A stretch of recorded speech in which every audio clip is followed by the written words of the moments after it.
Boa tarde a todos. Meu nome é Carlos Mota de Souza. Eu sou associado representativo do Rotary Clube Brasília 5 de dezembro, na categoria aeronáutica e atualmente como primeiro diretor de protocolo. Eu dou boas-vindas a todos, especialmente aos nossos convidados. Passo a palavra para o nosso presidente para a abertura da 4ª reunião virtual. Eu sou Gilmar Marques, associado representativo do Rotary Clube Brasília 5 de dezembro.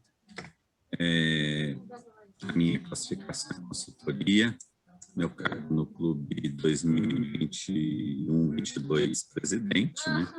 Neste momento, eu convido a todos para que, após a batida do sino, saudemos o programa nacional e damos início a mais uma reunião do Rotary Clube Brasília 5 de dezembro.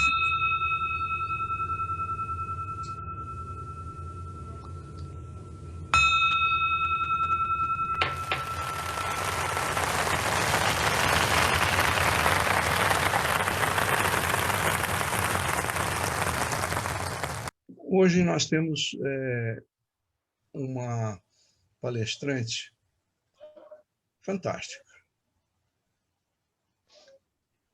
Teremos tantas perguntas quantas couberam no tempo de 19 minutos que o presidente conferiu a ela. Essa palestra será gravada. Josiane Dias nasceu em Curitiba, onde viveu até os 28 anos. Depois de ter estudado desenho industrial na Cefet, Paraná, decidiu cursar letras em inglês na Universidade Federal do Paraná, onde também obteve o seu título de mestre em linguística. Em 94, enquanto trabalhava no Conjunto Cultural da Caixa, mudou-se para Brasília. Trabalhou como professora de português na UPS, no Lycée Français François Mitterrand, e também como revisora de texto no IPEA e para a revista Textos de História, revista de programa de pós-graduação em História da UNB. Morou em Genebra, Tóquio, Tel Aviv e Nova York. É uma moça do mundo. Em 2003, obteve seu segundo título de mestre em Linguística pela Université de Genève, na Suíça. Sempre apaixonada por artes, aproveitou os 5 anos vividos em Nova York para estudar fotografia no International Center of Photography e também artes plásticas na National Academy School of Design. Ao mesmo tempo, lecionou português na New York University e no Barrett's Rockefeller Center. Como fotógrafa, já participou de diversas exposições individuais e coletivas em Roma, Nova York, Veneza, Nagoya e Genebra. Seus trabalhos fazem parte de coleções particulares nos Estados Unidos, Brasil, Suíça, França, Bélgica e Israel. A Josiane, com toda essa larga experiência e andância pelo mundo, vai nos falar sobre japonismo, a influência na arte ocidental. A palavra está aberta para você, Josiane. Então, muito obrigada pelo convite. Fico muito feliz de estar aqui. Obrigada, Mercedes. Obrigada a todos meus amigos e todos que estão aí do Rotary. Então, eu vou tentar ser breve, eu tenho 19 minutos, né? Então, o assunto é muito vasto, eu vou tentar resumir. Enfim, o que seria japonismo? Né? Vocês têm aqui já na entrada uma linda gravura do Hokusai. E por que esse termo, né, japonismo, o que significa exatamente? Esse termo foi cunhado no final do século XIX, na França, por um crítico de arte francês, para explicar a grande paixão e o grande interesse e também a influência da arte japonesa na arte ocidental. Não sei se vocês... eu não sou especialista na história japonesa, mas o Japão... Palestrante, saiu a foto aí não... Perdão? Alô? Sim? Não, não tem. Não tem. Pode falar.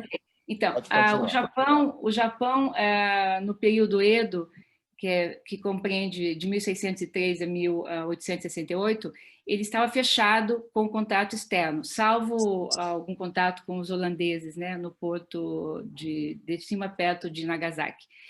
O que aconteceu foi que, com o Tokugawa, esse aqui que vocês estão vendo aí, o Tokugawa, ele, digamos que ele unificou o Japão, né, dessas brigas todas com os clãs. Ele unificou o Japão, e nesses 200 anos que o período esteve fechado, foi muito importante para o florescimento das artes. Por quê?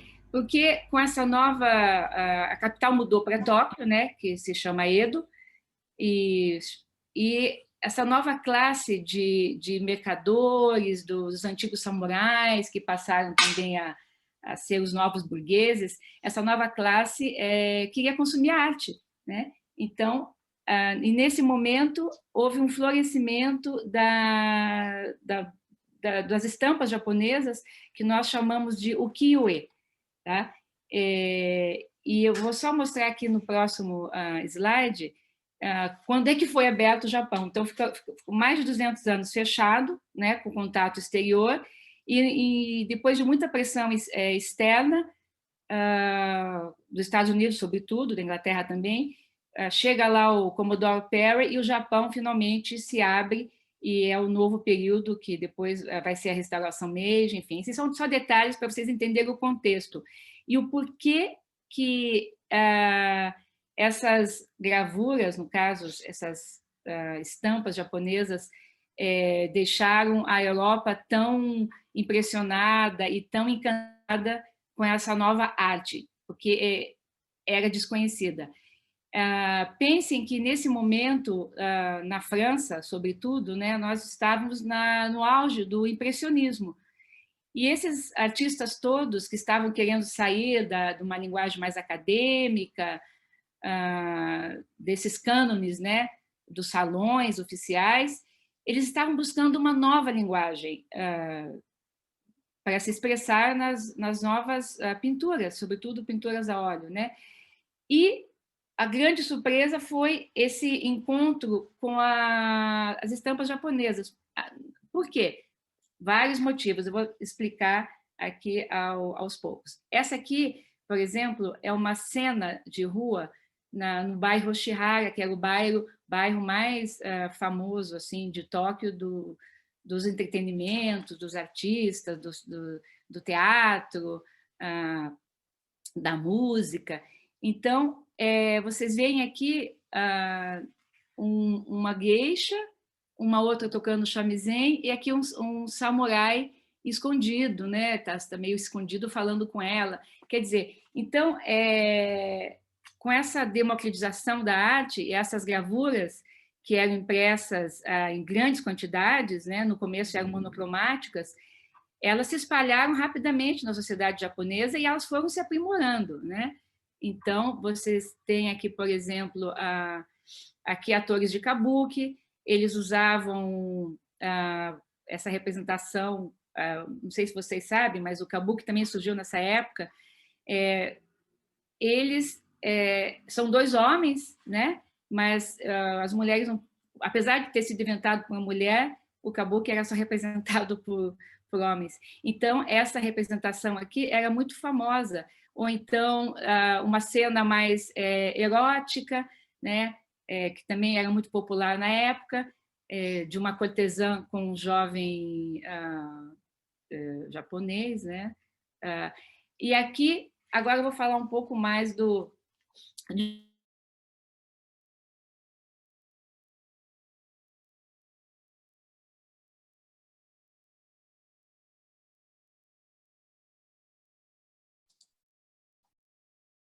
né, que usava muita representação da beleza feminina.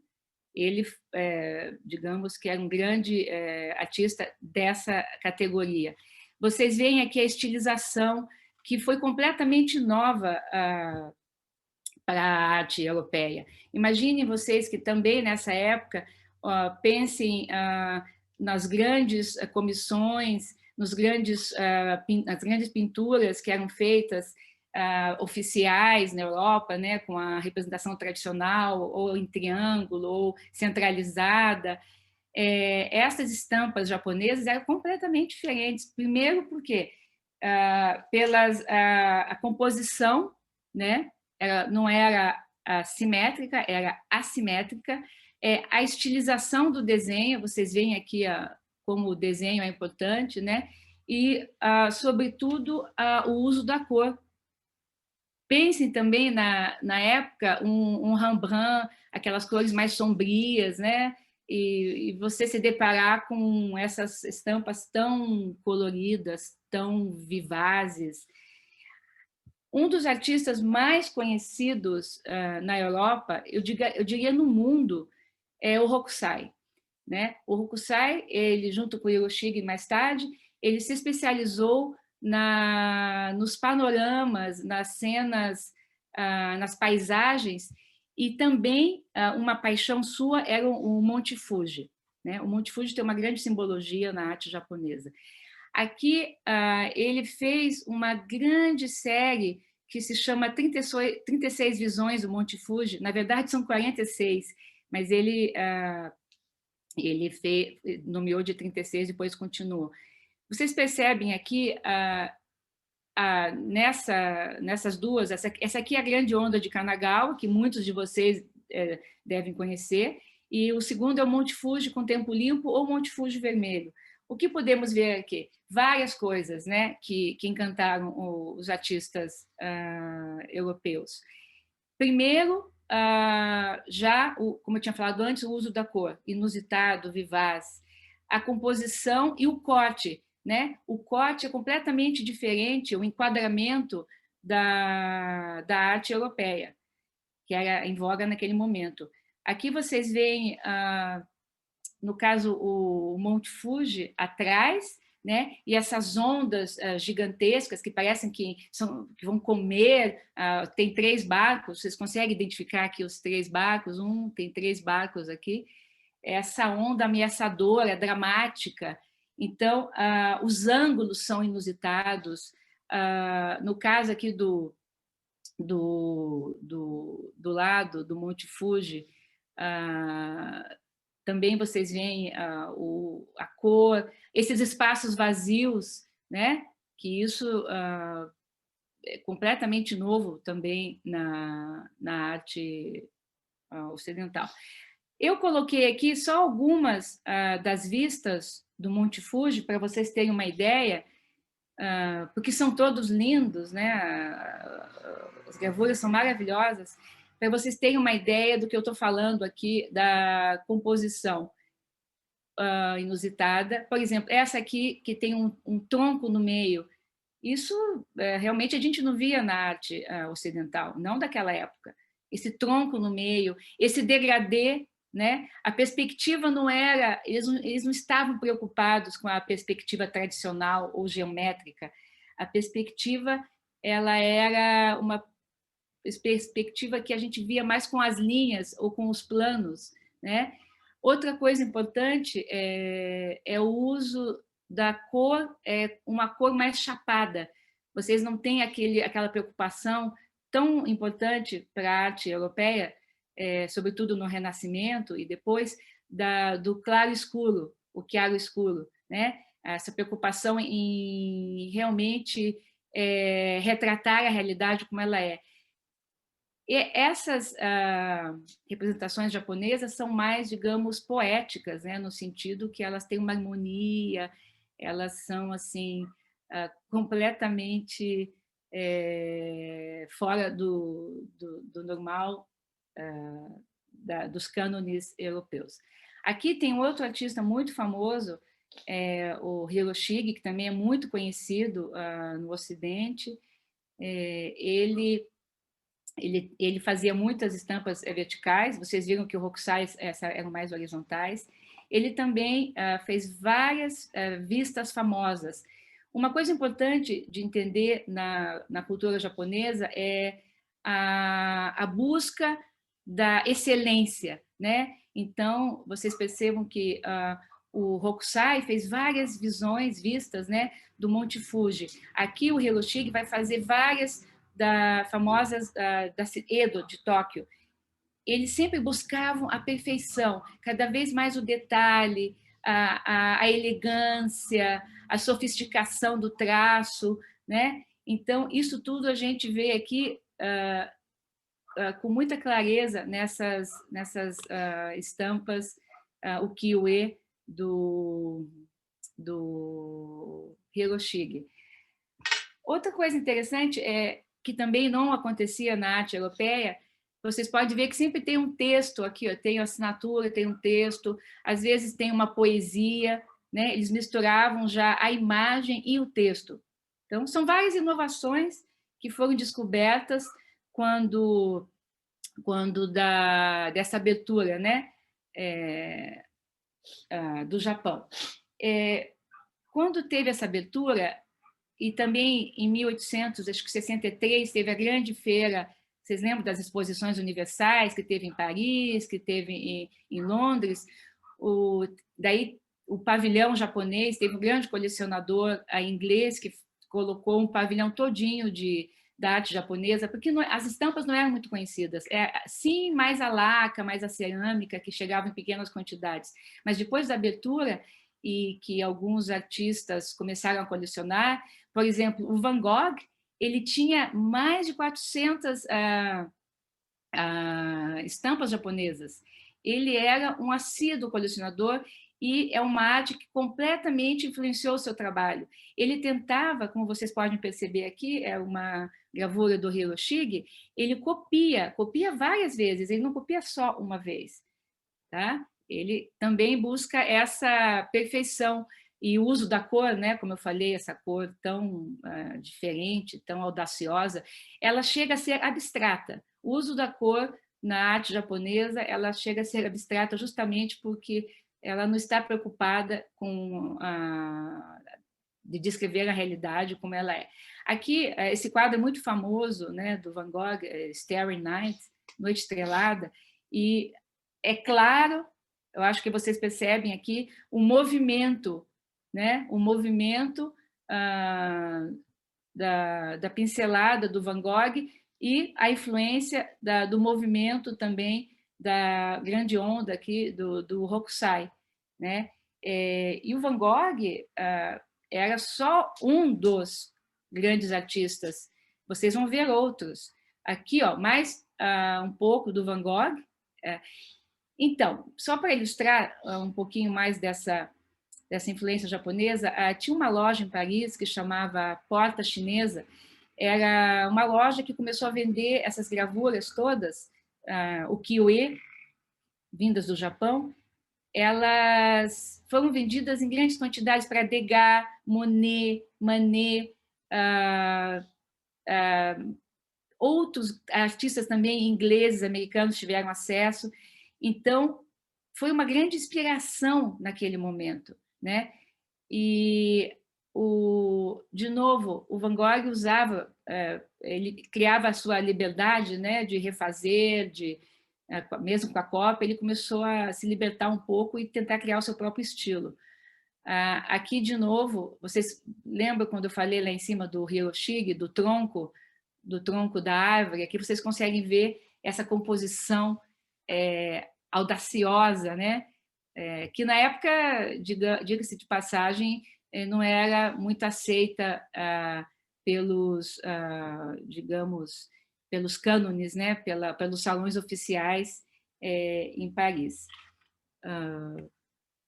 Deixa eu ver aqui. Outro artista que, por exemplo, o Monet era tão apaixonado pelas gravuras japonesas. Eu vou só fazer um parênteses e explicar o que chama o ukiyo-e. O ukiyo seria o mundo flutuante, né? Cenas do mundo flutuante. E o e quer dizer impressão. Então, essas gravuras japonesas também falavam de coisas cotidianas, de cenas efêmeras, para alimentar justamente essa grande classe, né, de pessoas ávidas por colecionar, no Japão mesmo, essa nova arte, que era muito acessível.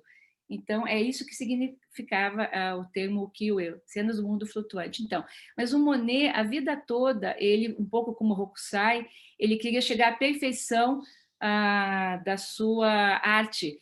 e ele mandou construir um jardim japonês, e ele, até o final da sua vida, pintou e repintou os lírios, né?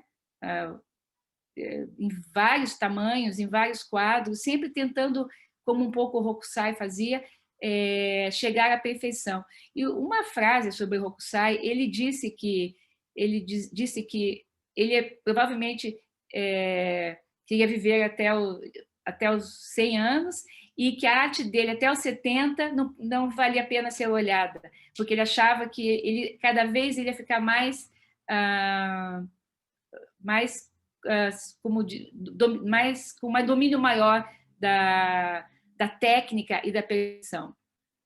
Aqui, de novo, o Monet, com uma outra inspiração do Hokusai, como os planos japoneses, que também é interessante falar, o ângulo sempre é de cima para baixo, né? Uma coisa também nova na arte europeia.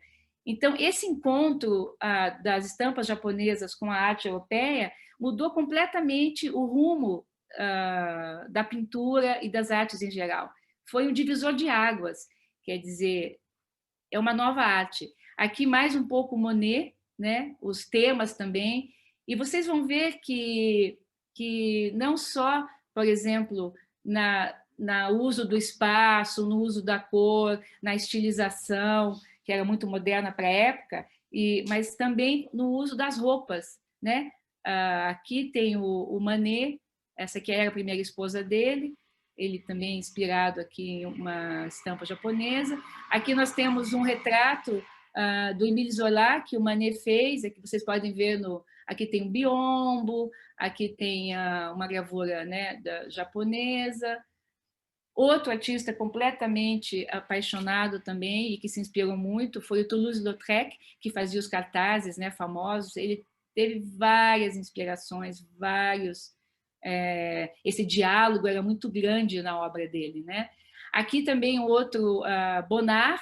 O Bonnard fez toda uma série de pinturas, até nesse formato vertical, e assinou aqui, ó, como se fosse um ideograma. O japonismo, né, no caso, a influência japonesa também foi grande, não somente na pintura, mas também nas artes decorativas em geral. Eu já mostro para vocês. Aqui o Gauguin, olha só, de novo a divisão do espaço, o uso da cor, né? As cores chapadas. Aqui o Degas, que adorava fazer as cenas cotidianas, né? Como o Tamaro era muito mestre em fazer. Ele fez várias cenas das mulheres dançando, o Degas, das mulheres se penteando, tomando banho, né? Aqui vocês conseguem perceber mais um pouquinho. Renoir também, usando o kimono, o Stevens, outra representação de uma ocidental com kimono, e um artista americano muito importante, Whistler, inspiração profunda em Hiroshige, nos espaços vazios, nessa certa poética, nesse clima, essa atmosfera. E outro artista muito importante, que todo mundo conhece, provavelmente, é o Klimt, como ele usou aqui da sua inspiração nas pinturas maiores, né, japonesas, que não são os ukiyo-es, mas são essas pinturas aqui em dourado, da escola Kano Orimpa. Aqui eu mostro para vocês um pouco da escola Kano, essa de cima, e a Rimpa, aqui embaixo. Inclusive, o meu fundo aqui é no castelo de Nijo, em Kyoto, que é maravilhoso. Esse aqui é o que vocês estão vendo. E aqui, para terminar, eu vou só passar rapidamente algumas das influências do Japão em outras áreas que não a pintura. Aqui tem uma ópera cômica, o Mikado. O Debussy compôs músicas enfim, inspiradas no Japão. Aqui você sabe que tem a famosa ópera Madame Butterfly, e aqui o livro, né, da qual ele foi inspirada. Vocês têm aqui os cartazes. Agora a roupa, né? Não só as estampas influenciaram muito o estilo ocidental, mas também os kimonos, né? Você tem aqui o Poiret e o Fortuny, que são muito famosos. Pense que na época as mulheres usavam corsetes e com a entrada do kimono foi uma certa liberação. Mais um pouco aqui os outros kimonos que eram usados tanto em casa como para as saídas noturnas. O meu tempo já passou aqui, eu vou mostrar aqui o galê, né? Foi muito importante para o Art Nouveau também, a influência do Japão. Art Nouveau, mobiliário, aqui tem um vaso maravilhoso da Tiffany, né? E aqui, na arquitetura, o Japão, vocês sabem, a arquitetura japonesa não tem essa divisão dentro e fora, a transição é muito serena, é muito harmoniosa. Então, Frank Lloyd Wright, ele não só foi para o Japão, como fez várias construções inspiradas nas janelas japonesas. E, para acabar, eu vou só mostrar um suprassumo da cultura japonesa, que é o jardim japonês, que vocês podem encontrar em Brasília, em Nova York, em Genebra, em qualquer lugar em São Paulo, que significa justamente o ápice da cultura japonesa, da filosofia zen. Vocês podem, nada é por acaso, né? Vocês têm a placidez da água, o uso das horizontais com as verticais, o uso das pedras, o uso das plantas que são escolhidas a dedo, e que resume bem a filosofia zen, a filosofia japonesa. Desculpe, eu passei um pouco do tempo, abro para as perguntas. Obrigada. Quem deseja a nossa companheira Mercedes, por favor, presidente Mercedes. Josiane, em primeiro lugar, eu quero agradecer o aceite do convite, e os parabéns, te dar os parabéns pela maravilhosa palestra. Obrigada. Principalmente num período, nós fomos felizes num período em que estamos tendo as Olimpíadas no Japão, com algumas medalhas, né? Eu estou maravilhada com o modelo, como você apresentou, da influência. Conheço os pintores ocidentais, mas nunca havia pensado ou imaginado, porque também desconheço os pintores japoneses, da influência, como você muito bem mostrou, foi maravilhoso, da influência que eles tiveram aqui com os pintores ocidentais.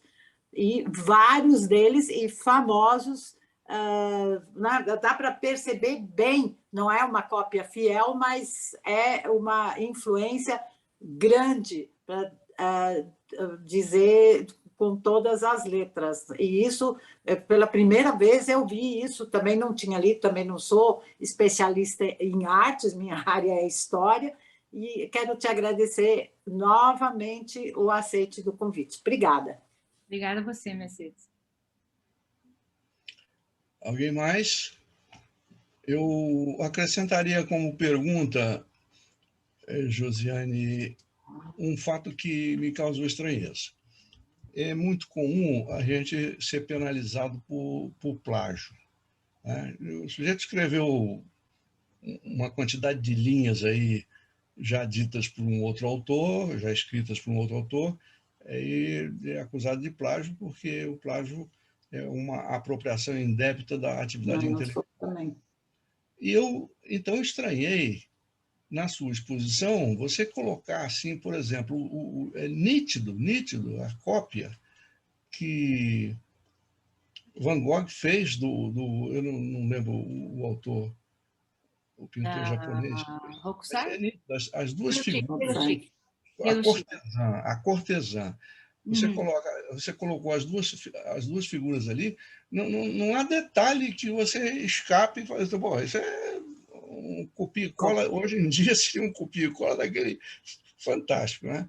Então eu queria que você me falasse um pouco sobre isso, você que entende de arte e viveu, esteve presente nesses centros de artes do mundo, como é que eles entendem isso? Porque se você escrever um trecho num seu livro de alguma coisa que eu já escrevi antes, vão te acusar de plágio. Aí, como é que fica isso lá? Como é que eles entendem isso?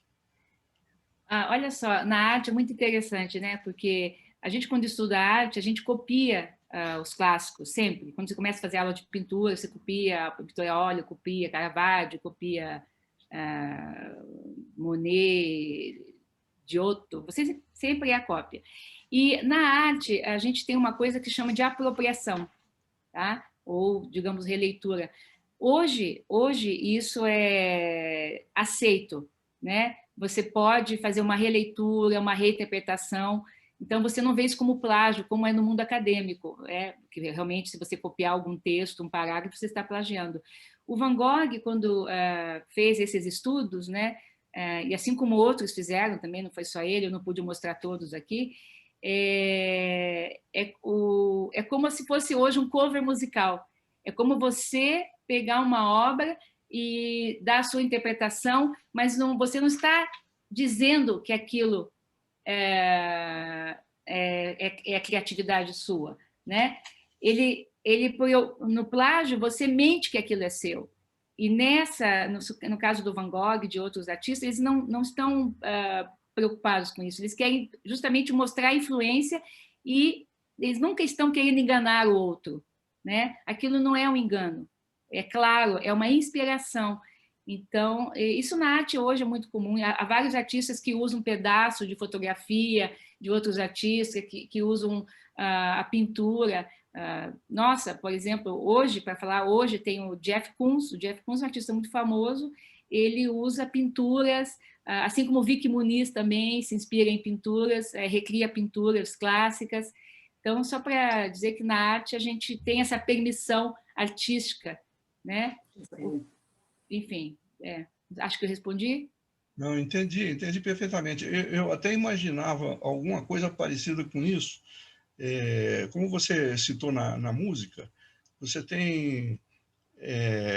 Roberto Carlos fez uma música, aí vem a adaptação de Roberto Carlos para aquela música, né?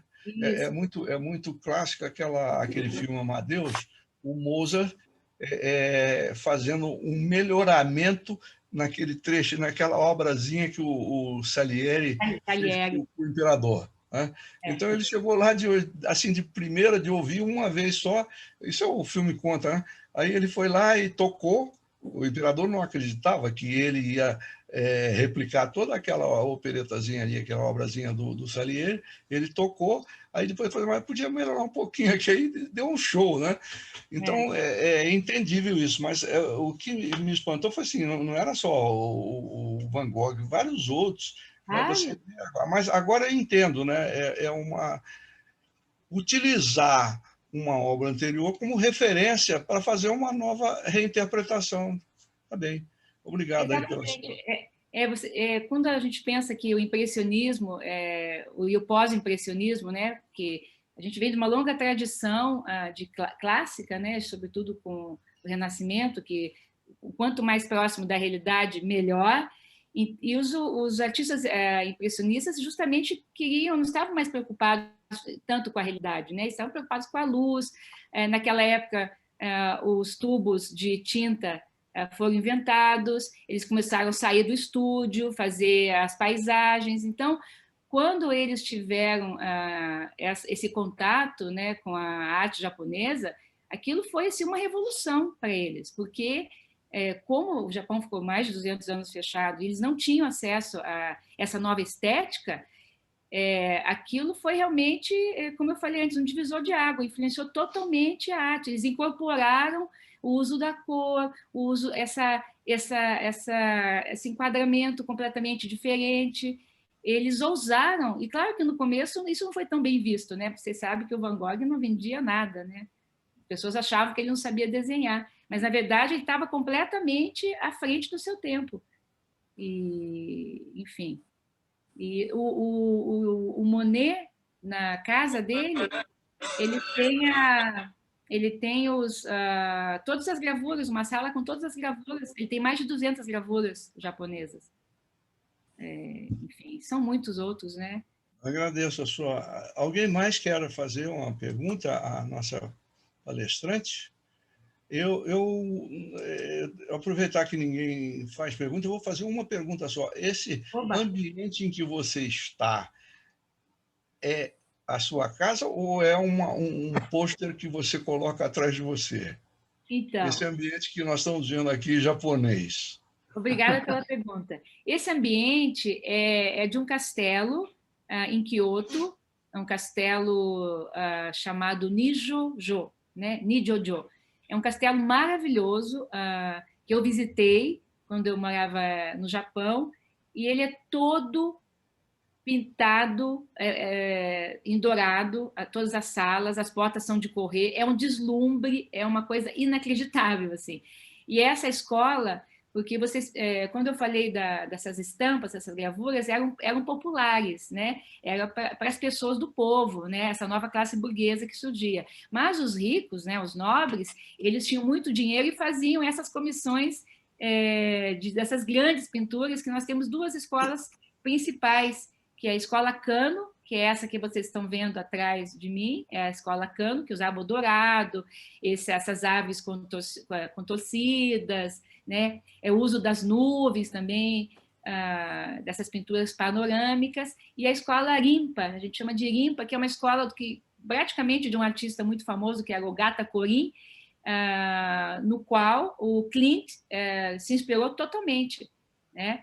Então, são esses outros estilos de pintura paralelo às pinturas populares, e essas gravuras que eu acabei de falar, que chegaram tão facilmente no Ocidente, né?